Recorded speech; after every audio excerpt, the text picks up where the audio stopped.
It is my privilege today to be welcoming our last speaker of the festival. She is a social impact manager at HoMie in Melbourne, and we are so lucky to have this person here talking with us today.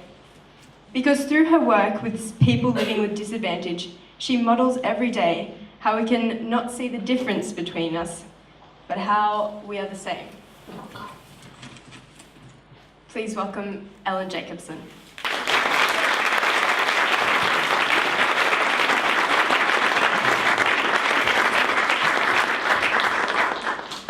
Lucky last. I had a little joke with Richard yesterday that I was on last because everyone was going to have gone home by now, but everyone's still here, so I better get on with it. Thank you. Thank you so much for having me here. I really can't tell you how special it is to be speaking alongside these people who I have admired for a long time, whose work I really look up to. I don't think there's any way that I could contribute today as much as I've gotten out of it. And even more so, I feel honoured to have been invited here by the young people who've organised this festival. You know, that they have seen value in the story of HoMie and feel that I have something to contribute to this theme and to this festival. To have you guys, the students of the school and who've organised the festival kind of behind HoMie and supporting us, makes me feel like we might be doing something right. So thanks for having me. So my name is Ellen, as I said. I'm going to talk about HoMie. So who is HoMie? Who are we? Why are we here? HoMie is streetwear that gives. We're a social enterprise clothing label for the streets, and we envision an Australian society free of homelessness.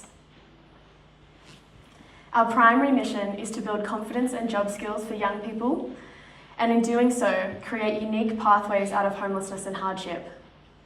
We're an ethical and sustainable Australian-made brand, and 100% of our profits go towards our social impact projects, which I'll explain to you guys a little bit as we go on.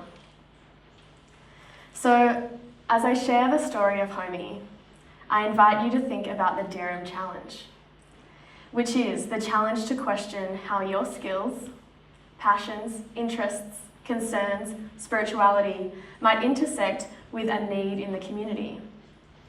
A call to action to identify what makes you feel angry, uncomfortable, a bit helpless, and explore how you might contribute to the common good. So I grew up in Old Bar in New South Wales, and I went to Tari Public High School, and I worked at a fish and chip shop from the age of 12 years old. When I finished school, I saved really, really hard, and I took off travelling in the search of a bit of perspective and then inspirational education.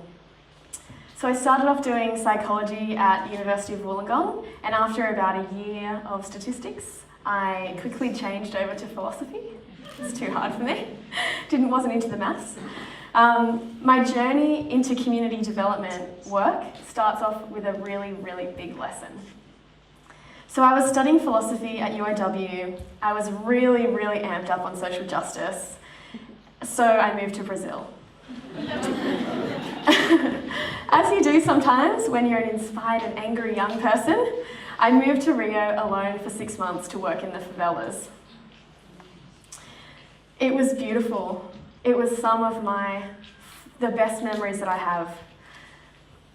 But what I learnt during my work was that I really probably shouldn't have been there.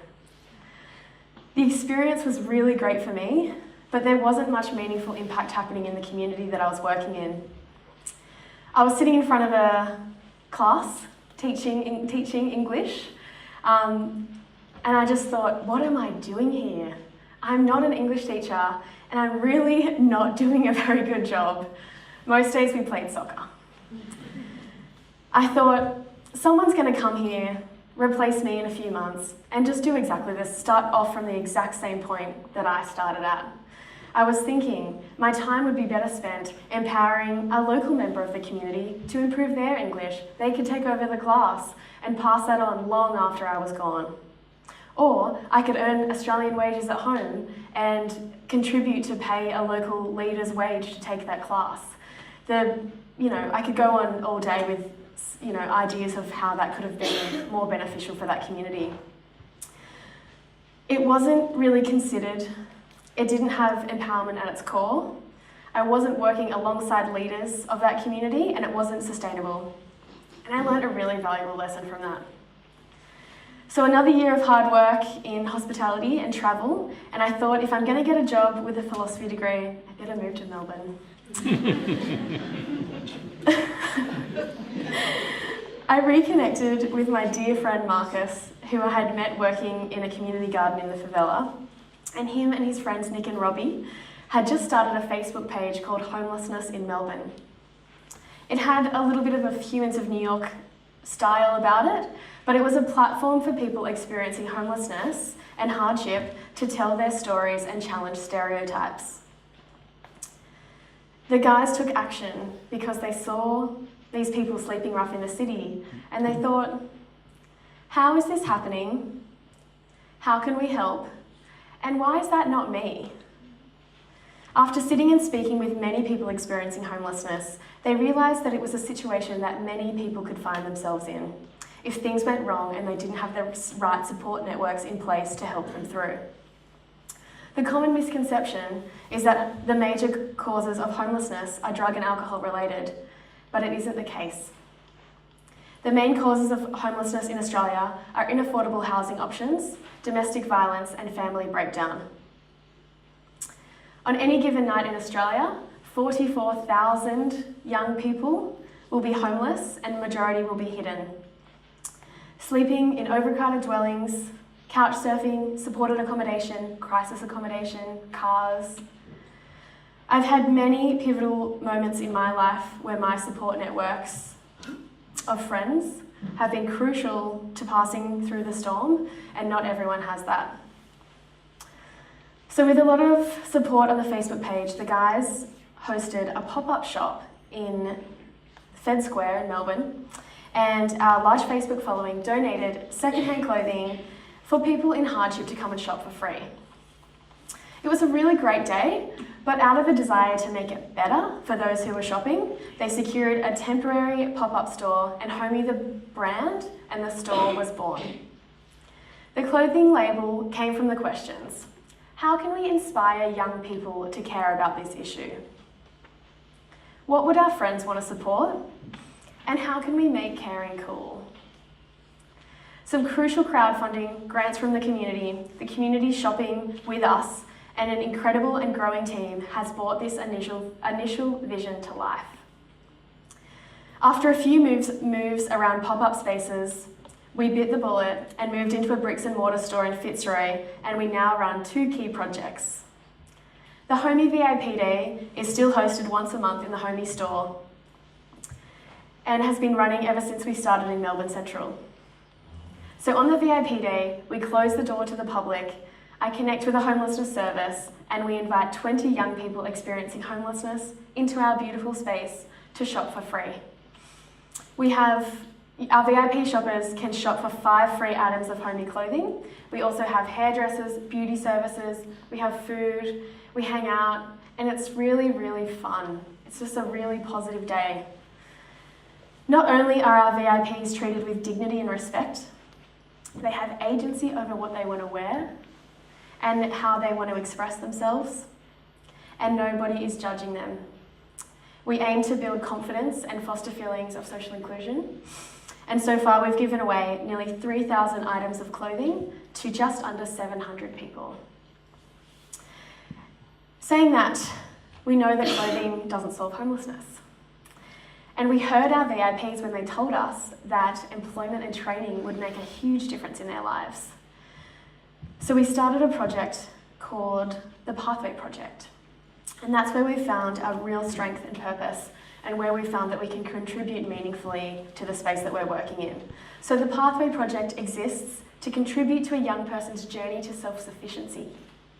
It's a 6-month retail internship for young people who it can help them to gain the job skills, life skills, confidence, experience, and networks that they'll need to kickstart their working life.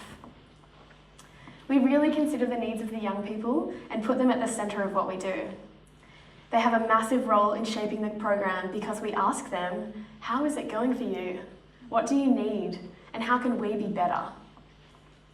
HoMie interns work part-time on the floor as paid retail assistants and learn the ropes from empathetic and supportive managers, as well as studying part-time to gain a Certificate 3 in retail operations.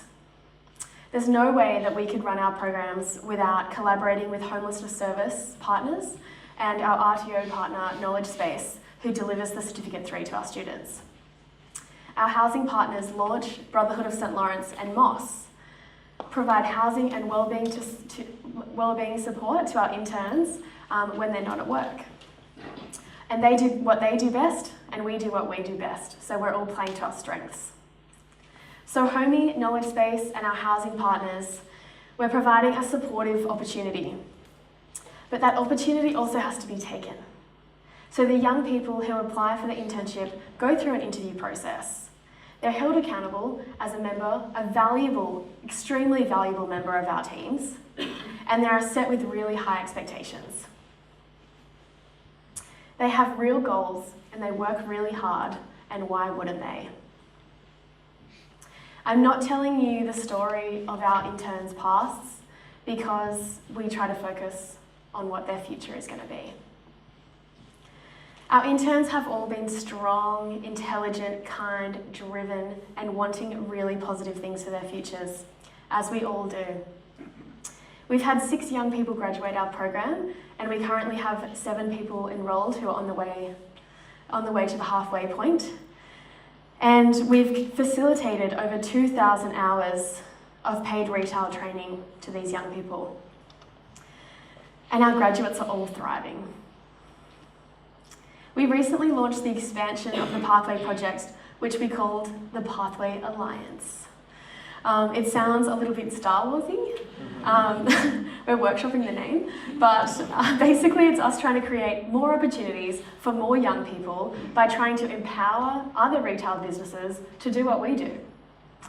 It's a gentle start, but we currently have 4 young people, 4 homies, enrolled in Cotton On stores around Melbourne. Our approach has always been to deliver our programs with quality and care, and when it comes to changing the trajectory of a young person's life, we think that it's really worth taking the time. So HoMie has always been a social enterprise with our mission at the root of what we do. And we've always considered environmentally what it means to be working in the fashion space, in an effort to ensure we're not exploiting one group to benefit another. We've recently focused on the ethical production of our garments and moved our manufacturing to local makers and suppliers. It has taken time for us to get to this point, but our customers have been there the whole way with us. They've come to us with knowledge and questions to keep us accountable, and with acceptance of a price increase, our customers have encouraged and supported this move to sustainable production, and the levels to which we see the members rise to the challenge, the members of our community rise to the challenge of the conscious consumer is really, really impressive. So that kind of leads me to a question that I was asked to explore today, which is, what power do consumers have in the marketplace? And we often feel as individuals and small communities that we are powerless in the face of global and systemic social inequalities and large-scale environmental destruction. Our governments and our large corporations need to meet the challenges of sustainable development. With homelessness, for example, the Australian government must address the causes of homelessness, lack of affordable housing, a growing wealth gap. There should be a greater focus on prevention, which would require an approach across multiple policy areas. It's huge. Large-scale societal change needs to happen, but my question is, what are we going to do in the meantime? It doesn't really sit right with me that we wait for that to happen because it's taking too long. And so I do believe in the power of the conscious consumer because HoMie exists because people support us and our product. Our young people receive our services because the community wants it for them. Every person who walks into the store at HoMie is told the story of what we do and what we stand for. And we rely on our community to go out there and to wear their shirts with pride and to talk about us. Our HoMie customers share the hashtag, Be a HoMie, because a HoMie is a person who looks out for others. So if we think back to the Dirrum challenge, what makes you angry? And I feel like you guys are already there. Getting you guys amped up is kind of preaching to the choir. The important part of the Dirrum challenge to me is identifying the need and assessing how you can make a meaningful contribution. How can you harness your passions and your skills and your talents for the greater good?